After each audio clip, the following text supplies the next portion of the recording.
Learning Path 1. Implement Azure App Service Web Apps. The agenda of this entire learning path is to explore the Azure App Services, to configure the web app settings, to scale your Azure App Services, and to explore the app service deployment slots. Now, the first module in this is to explore the Azure App Service. The objectives are going to be these in the following module: to describe your Azure App Service key components and their values, to explain how App Service will manage this authentication and authorization. We will identify the methods to control the inbound and the outbound traffic of your web app, and we shall also see how the deployments could be done using CLIs in real time. Now, as an introduction to this, what is an Azure web app? If you need a server that is completely maintained by Microsoft, in which you can host your web applications, REST APIs, or mobile application backends, which can be accessed through a HTTP or a HTTPS call, that's going to be your Azure web app. It supports Windows, Linux environments as well, includes Dockers and container support, and beyond that, it can scale for you on demand, which are all advantages. So you don't maintain the server, you just make use of it, and this is something like you go to GoDaddy or Big Rock, you buy a domain, you get a cloud storage space, and you host your applications. It is similar to that, but more advanced than that, in which here you can do a development as well as automations with DevOps. Now, in an Azure App Service, you have built-in scalability.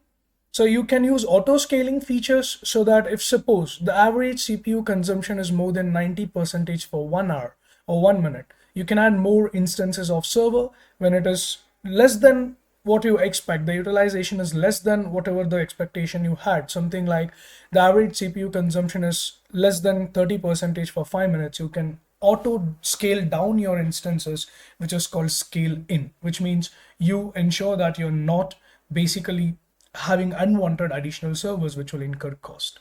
You can do that manually as well, and you can automate this as well. So this can help you to save some money that you spend with Azure. It has built-in integration with Azure DevOps for the CI/CD, that is your software development lifecycle management.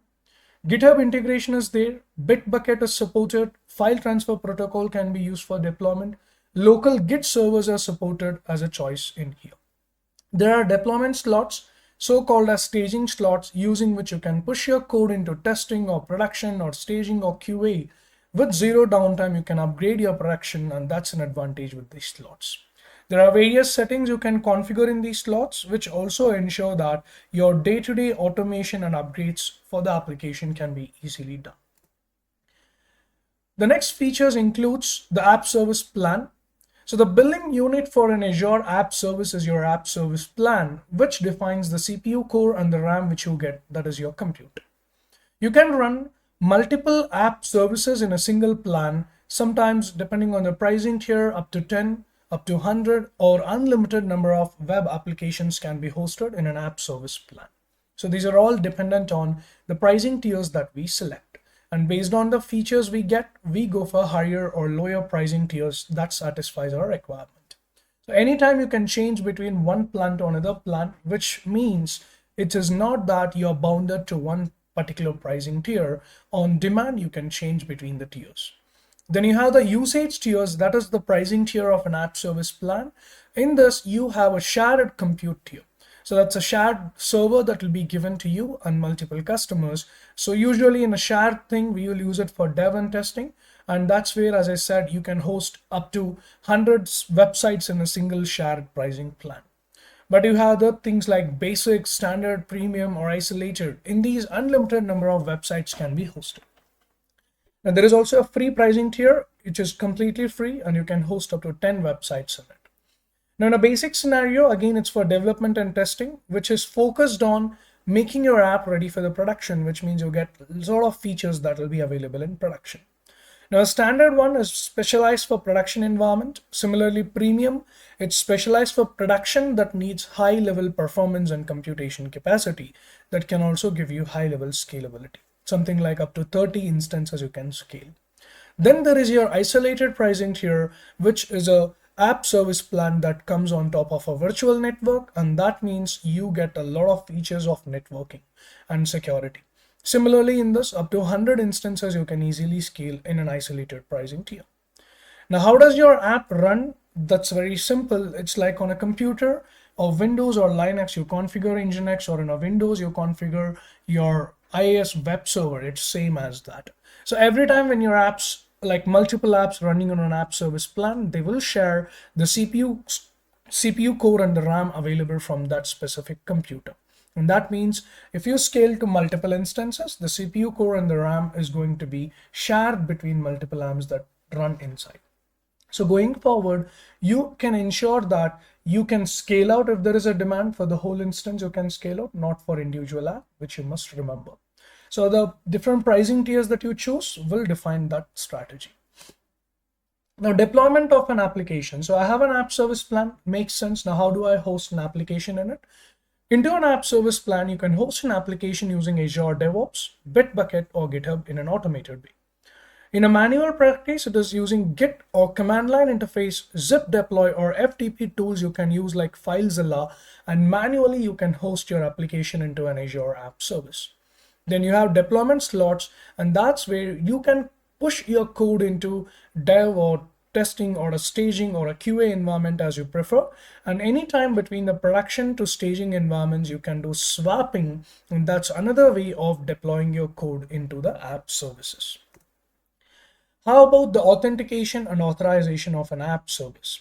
So by default, an Azure App Service has a built-in authentication and authorization module available in it.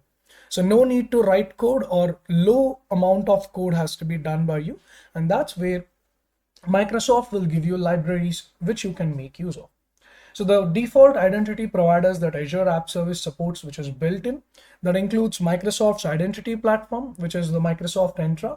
You can also use Facebook, Google, Twitter, Apple ID, or OpenID Connect to implement authentication and authorization in your app service.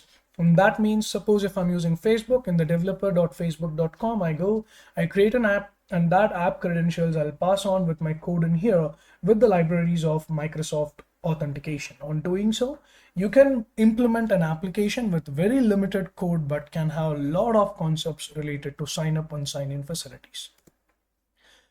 Now, networking part, every app service that you deploy in an app service plan, they will come with this feature of networking. There are inbound features, something like every app will be assigned with some range of IP addresses through which the app will be communicated. There will be access restrictions using which you can deny unwanted connections.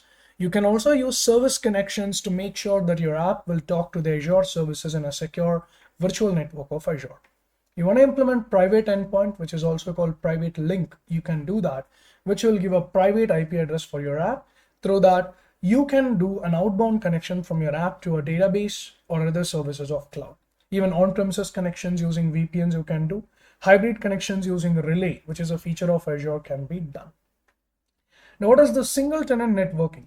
So when you're using the isolated pricing tier, when you go for the app service plan, you create your app service on top of a virtual network, which is the app service plan will be on the virtual network and your app will be running on the plan. In this case, you have external option where you can expose your apps to the internet if you necessarily require, and that too in a secure way by bringing some firewalls and load balancers. Similarly, you can also have an internal load balancer where we will never expose our app to the internet. We will always make use of the private IP addresses. So all public connections will come via private IP addresses, and that's how the things would be working for you. And to learn about this later on, we shall explore the possibilities of app service plan. Now, as a summary, in this lesson, you learned about the key concepts of app services. You learned about how authentication and authorization works. You learned about the inbound and outbound options it have. Now, the deployment of an app using the CLI, the command line interface, is yet to be discussed. And you can also check out the right side knowledge check questions to make self-assessment of what you learned in this module.